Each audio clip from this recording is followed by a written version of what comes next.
Facts. Yeah, facts. We tell you facts. All the facts. Let's do this. So, we are talking about The Bay, which is pure terror. So, let me tell you what it is about. Here is the description from IMDb, and it's a film from 2012. And it says, chaos breaks out in a small Maryland town after an ecological disaster occurs, and it's directed by Barry Levinson. And it's, I would say, one of the best found footage horror films, in my humble opinion, as someone who's a very big fan of the subgenre. But mostly because it feels very real in ways that found footage often doesn't. And it's also 80% real facts. So there's a reason why it's so accurately terrifying. The film is a collection of various found footage from news, personal video recorders, FaceTime videos, all kinds of things. And it primarily focuses on the retelling of the fateful 4th of July by this former reporter, Donna, who's played by Heather Donahue from You're the Worst. And as soon as I was like, her face is very familiar. And as soon as she opened her mouth, I was like, oh my God, it's Lindsay. It's the voice. I got so you could tell right away. And I love her. So it was really nice to see her in her younger years. And this is clearly before she became any, like, even kind of recognizable, because that's the whole point of found footage, is you don't it was also want 2012, forever ago. Yeah. And so this is the overarching, like, kind of documentary feel is that it's happening years later.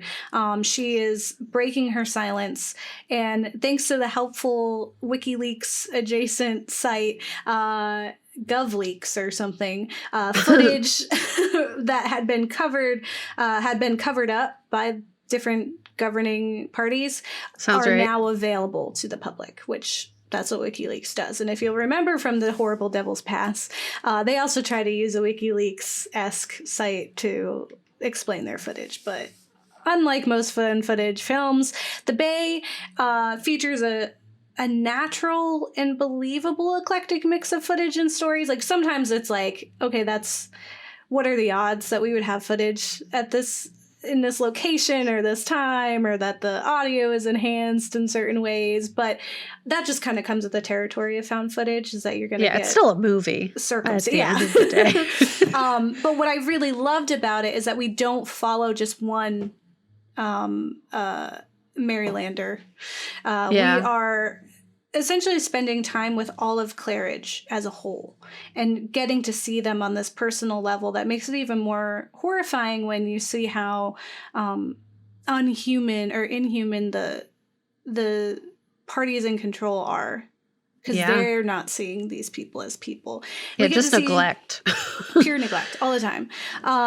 We get to see the government agencies. We see the hospital workers, young girls, oceanographers, teens in love, neighbors, news teams, everybody. Miss Crustacean, which is what I'm dressed as for people who are watching. I got a little crab on my sash. Literally this whole town, which is very small, you get to see them, and it felt very real in that way. And it pieces together the sequence of events kind of in order of the day unfolding. So you kind of get to see how it dawns on them slowly, and like how out of control it gets, like, quickly, and that they just don't have any control as people on the events, and that no one was looking out for their best interest. But it also blends in this, like, past footage of these oceanographers who had warned the governing parties of the dangers long before the terror happened on that day.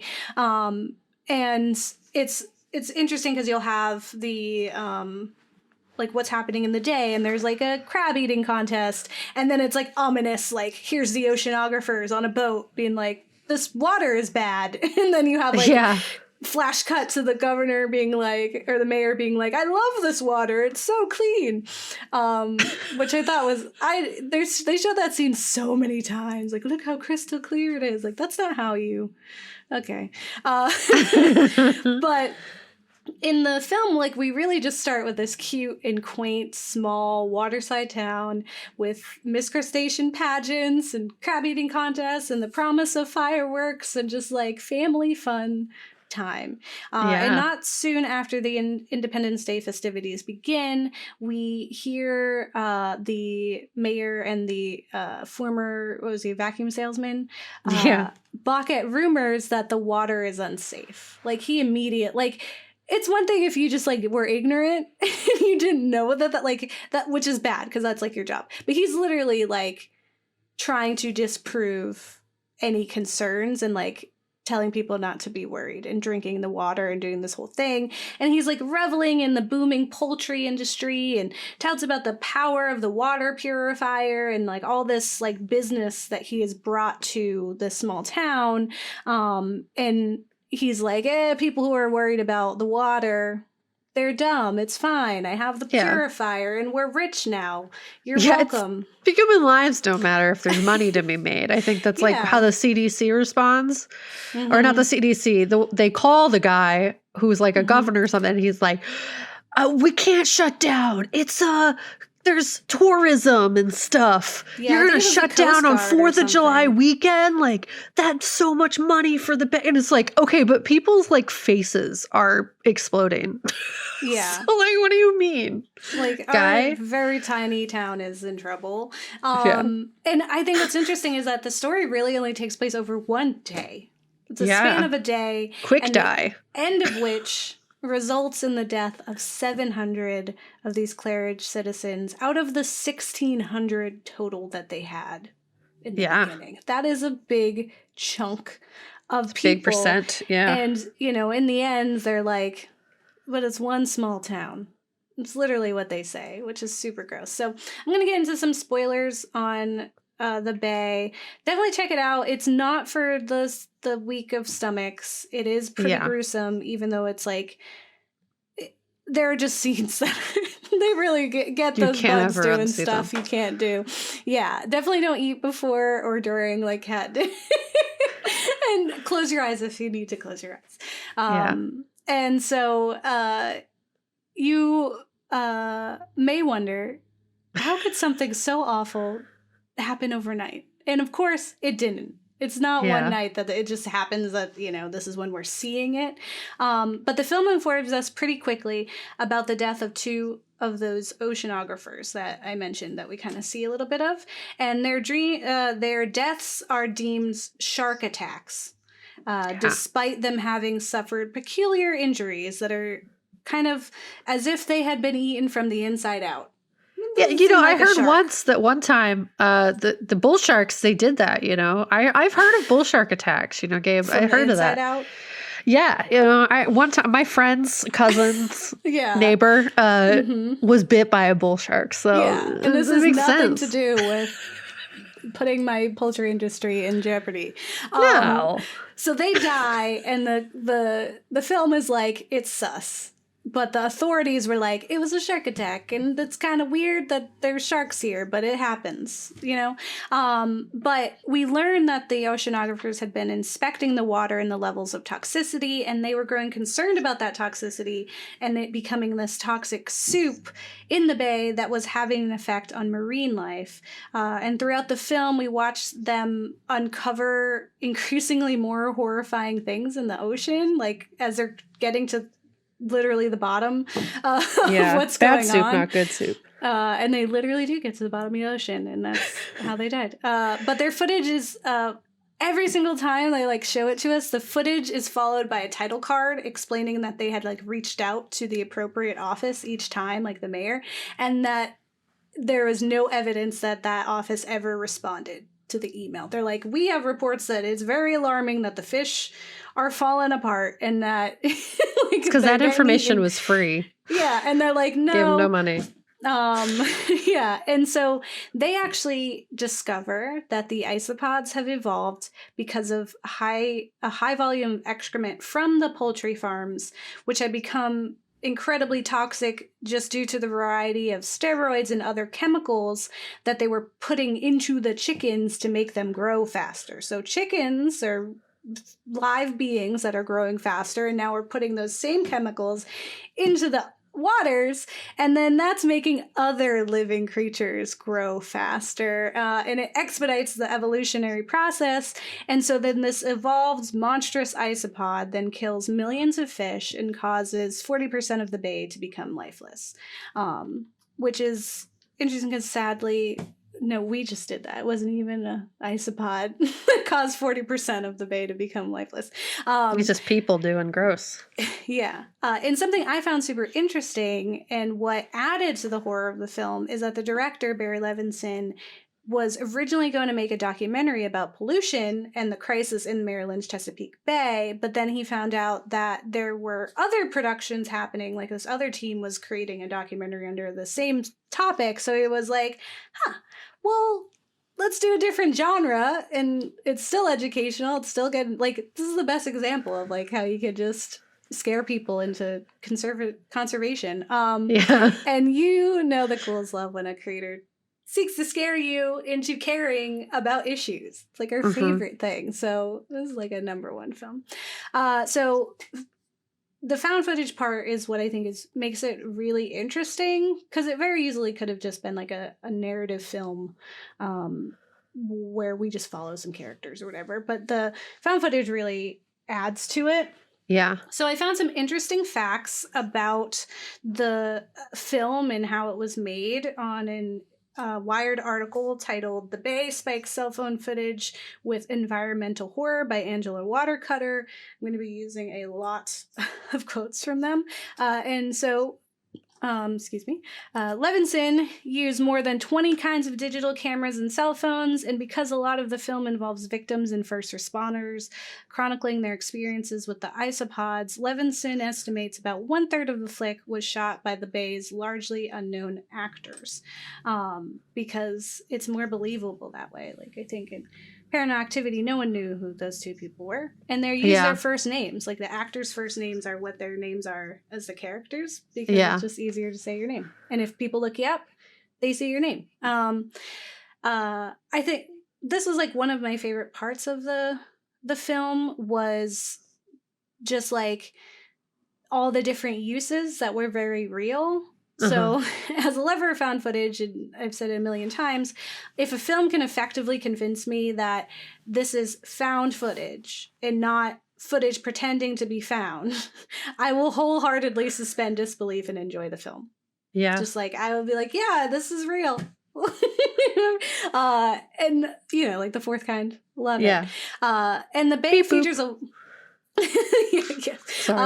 The Bay features a wide range of media access, such as security cam footage, news footage, personal FaceTimes. There's dashboard cams from police officers, and so much more. It's just there's a recording of a podcaster in the radio station.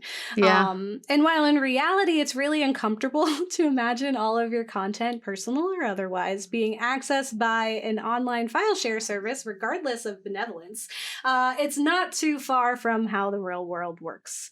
The cloud is not inaccessible. Just, it's there. And if you want to learn more about our government surveillance on its citizens, you could check out the Ghouls episode specifically on surveillance. So while it's a great addition to making the film scary, I was also like, yeah, I'm sure it's gotten worse too. I'm sure they look so even more much. now. They have so much more access, right? Yeah. From everyone just being inside. That's why I think, like, something like this getting covered up, it makes so much sense that, like, there would just be footage from people's phones and other things that would make it hard to cover up. You know? And someone would reveal it on something like Wiki-leaks. But obviously, because of other Wiki-leaks that have happened, people forget about it anyway. So what does it matter? Not to be a curmudgeon here, but in an interview on HuffPost titled "Barry Levinson's The Bay is a fictional horror movie meant to save the real Chesapeake," director Levinson explained their excitement over the potential of our surveyed world and how it'll change the way we understand, react, and feel about natural disasters and crises. They say, if something catastrophic happens today, for the first time in history, we have far more personal documentation than just a news camera that might have been there at the right time. time. The tsunami in Japan was the first time that happened, then the protests in Egypt. Future history will be told by piecing together emails, text messages, Facebook posts, Skype conversations, still photographs, and smartphone videos, which will truly create the story of how we lived our lives and communicated with each other. Or at least, will attribute to it. Yeah. I don't know if it'll be exact, but it is true that, like, even just thinking of, like, the George Floyd protest, right? It's thanks to the fact that someone was recording that with their phone that we have that. So if we had a crisis like this, there's no doubt that there would be like, they only had like one FaceTime video in there. I was like, there'd be a whole like live blog. There'd be live video on Facebook and Twitter happening of like, my face is falling off. Because since 2012, technology has evolved to the point where like we kind of live all of our existence on social media. So yeah, I totally believe someone would be on TikTok live just being like, I don't know what's happening. And then someone would be like, get her help. Yeah. It'd be like someone doing like a TikTok dance while someone's dying. Because that right? Oh my God. Influencers. Try to cover it up, right? You can't, because it's the glory of like surveillance.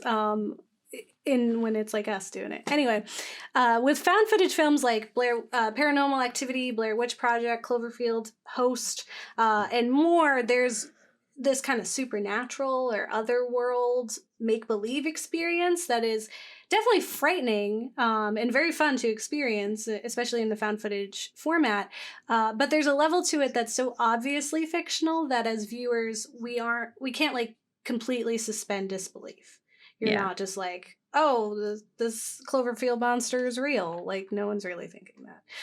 And everyone's doubting, the Blair Witch the whole time. That kind of thing. But with the Bay, because the story feels very human, it's easy to fall for the narrative. And in our natural disaster series, we found a trend that was really upsetting, and where the governing parties, to avoid panic, or shall they say, withhold information. And we saw that firsthand with our own government and many others around the world during this pandemic. And it's aggravating and upsetting to watch on screen when the scientists are like begging for attention to very real issues while those in charge just shrug it off. And when this film came out, many of us knew that was how the government and other parties in charge would act in such a situation. But in today's pandemic world, we know firsthand how it's manipulated and the information is distorted when it's funneled through the controlled media outlets specifically. So that's why something like a leaked site makes sense for it. So when we see in this film, the mayor and the CDC or the Coast Guard and all the other organizations ignoring, diminishing, or outright denying real horrifying issues, it feels very real. And Levinson, in that HuffPost article, in the interview, said, another truth is that most things in this country are controlled by big money interests. They play high stakes and have deep pockets so they can move and change public opinion quickly. It's not like we're playing on an even playing field. Large corporations in this country easily set the agenda. And if they don't want people to panic and no longer like, or if they do want them to panic, but about the other, like the wrong stuff. Yeah. Because they're like, we don't want people to not feel comfortable with the chicken runoff. So still want to eat chicken though. So that's fine. Yeah. Mm-hmm. The other part of that isn't just the neglect of people in power and how they're ultimately the villains of the film, but there's this other layer of the monster in the film, and that's the isopods. And what I think is so important about eco-horror films is that they're not malicious. It's similar with like the natural disaster films or even the apocalypse. In some ways, the Earth and the creatures in it that we share this planet with are simply trying to exist and continue to live. They don't care about us. They don't think about us. They're not vengeful in trying to destroy us. They're not strategically doing that. So when the isopods evolve and begin eating us in this film, it's definitely disgusting and awful. But I don't think we have the same fears or even anger we might have with a villain like Michael Myers or Freddy Krueger. We're mad at the mayor. Yeah, you're mad at the mayor, and you're like, oh, it's really horrifying and terrifying to have this friggin' isopod eat you, but you're like, you're just trying to live. Yeah, the isopod's not a bad guy. He's not a bad guy. He's trying to do his job. In that Wired article from earlier, they go on to share a quote from Levinson themselves about the impact and intent from old sci-fi films who attempt to do similar things with their messages. They say they might have been more fanciful than this movie is ultimately, but I think that it's always been a form in the horror sci-fi genre that you can take existing elements of what's going on and apply it to a fictitious story. It creates a credibility that is an interesting way to work. And that's the thesis statement of the Ghouls. Yeah. This film actually, like that quote and then this film actually reminded me of the book that Japan Sinks 2020 was based on. And if you remember that episode, I kind of explained that it was fictional and entertaining to some degree, but it was originally designed and intended to inform and scare people into paying attention to the dangers in this accessible and interesting way that science reports, news articles, and other boring media were not going to accomplish. Because no one was talking about the very real threat of the earthquakes and where Japan was and how very in danger it was. No one was talking about it until they read that book and were like, this is scary, is it real? So just like that, this film is trying to do that as well. And so because this film was originally intended to be a documentary, much of the information regarding the ecological disaster is based or inspired by real things happening in the Chesapeake Bay. And Kat's going to go into more detail in her section about it, but I wanted to share that 80% of the facts in this film are based in reality. And in that Wired article, Levinson went on to say, factual information in and of itself sometimes goes over our heads because it doesn't have any kind of emotional impact. There's no downside to using factual information because it smacks of feeling real, and it adds to the nature of the movie as opposed to the zombie. It's a little more terrifying because it could very really happen, because it is very really happening. So though the film takes a lot of liberties to make it more horrifying, there is a string of truth in nearly everything that's happening. So there's a very real possibility of a horrible disaster due to ecological neglect and disrespect. There isn't currently a toxic soup because of chicken runoff happening now, but the things they explain that make up the toxic soup are very real. Like the steroids that they give to the chickens. So if they did put the runoff in the water, that could very well happen. It just happens that they're not doing that right now. And then the idea that farms would dump their waste in there is not like far off. It just, luckily it was not happening. Yeah. And I mean, either way, like the runoff is just from rain. So like if they just don't properly store the waste, the rain will do the work for them, whether or not they want it to or are intentionally doing it or not. Yeah. If they just leave chicken poop outside and it rains, that chicken poop and the steroids inside of it will run into the bay and thus cause stuff. Then it happens. Yeah. And I think like it's also like just the fact that we're putting all of those things into the chickens is like a whole other issue. It's a whole other problem. And so he, like, chickens says grow it in the video. regular times. They're like, this babe could be a big chicken in 2 days or something absolutely insane. And it's because we just want to like make them and kill them and go. And it's like, for what? For your chicken nuggets? You don't need chicken nuggets. You don't, I'm not going to go on my vegetarian kick, but I do feel that way. The other thing is that isopods are real. They're not as large as the ones get in the film, as they haven't been spiked with the toxic soup. But in the film, they do use real isopod footage at times, the little ones. And isopods do similar things that they do in the film, like eat a fish from the inside out or eat a fish's tongue. You can see images of isopods eating a fish's tongue, like being the tongue, and he looks evil in there.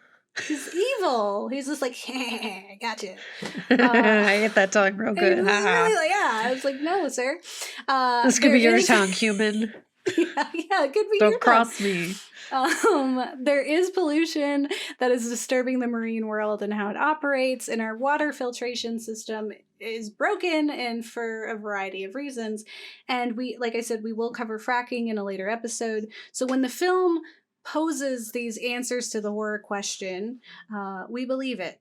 And it honestly makes it that much more terrifying than supernatural found footage films. So, and I think the facts itself are so much more terrifying than even the gore and discomfort that the infection creates, because it is like super gross. But it's more the failure of those in power and the subsequent cover up of the belittled deaths of U.S. citizens that makes this film truly horror. And I just wanted to end my section with some quotes directly from Levinson about the crisis in Maryland and his overall intent of the film. So in that HuffPost interview, they say, there's nothing that's going on the Chesapeake Bay that can't be corrected. It's not an unknown disease. We know all of the contributing factors, so how do we aggressively try and fix it? It's 40% dead now. We don't want it to become 55 or 60% dead, because then the economics will turn against you. The chicken industry, of course, says that cleaning it up will cost jobs. But even with that, we still have time to find answers. As a filmmaker, I have the obligation to entertain an audience. But I can also pose questions. The facts are what make this movie more captivating at a certain level. And that's, again, the thesis of what Ghouls are all about. Is that you can, like, it is entertaining. It's super silly and, like, it's uncomfortable and horrifying, like, body gore. But it's also, like, it really was hearing, like, the doctor ask the CDC, like, what do I do now? And the CDC was like, you and your staff need to leave. You need to leave the hospital and leave everyone who's in there and just go. And he was like, I'm a doctor. It is my job. Like, this is you're telling me not to do my job and to abandon all these human beings because it's hopeless. And it's something that, like, the CDC learns was reported on. Because, like, the guy is like, we found some emails. And it was like, what? Like, you found some emails and now there's, 700 plus people dead. And they were like, well, it's one little town. And I think that really is, it's not fiction. That's not made up. That's really what would happen. And so I think this film does such a phenomenal job of blending in those real facts with what is also entertaining. Yeah. It does a really great job just showcasing how incompetent, but how, like, scary that is, that's like actually how it works. Mm-hmm. And the sad part is that after you read that quote, I was like, dang, but it did get to 65. Yeah, it did. And he was like, we got time. We don't got time. Yeah. Like, time was yesterday. And now we need to work as if we only had time yesterday. Yeah, I was thinking that too when I was reading. I was like, that's not it anymore, is it? 2012 or whatever. Like, wow, Hope's 10 years ago he made this film, and now look where it is. It's what he was afraid of. So hopefully people watch the film and do what I did, because what I did was I looked up isopods when I watched it the first time, and then I looked up, like, the Chesapeake Bay and pollution, because I was like, how scared of this should I be? Yeah. So I remember you having, like, a similar reaction where you were like, I've got to do research, like, even though it's for the show, but I feel like there's a part of us that are just like, this feels really real. Like, how real is this, and how scared should I be? And so you do the research, and then hopefully that scares you into conservationism. And like, when we were watching it, it made me think of Cabin Fever, which I think is one of the most, like, amazing uses of gore, that, like, in a way that didn't feel like, it was obviously there to make you cringe and make you upset, but it wasn't like you're exploiting humans to get there. It was like there's something in the water and now you have a flesh disease and that's what happens to you. So we're not going to talk about Cabin Fever, although it is one of my favorite horror films. Because we will talk about flesh diseases, though. I got you. It's my entire section almost. Yes, which is why, like, yeah, watching this, I was like, oh my God, it's just like that, except like that's more, you know, narrative and, you know, you're kind of seeing it all up close in a different way than if you were reporting on it in your neighborhood. But it's real scary because it's real. So Kat, why don't you tell us what it's really about?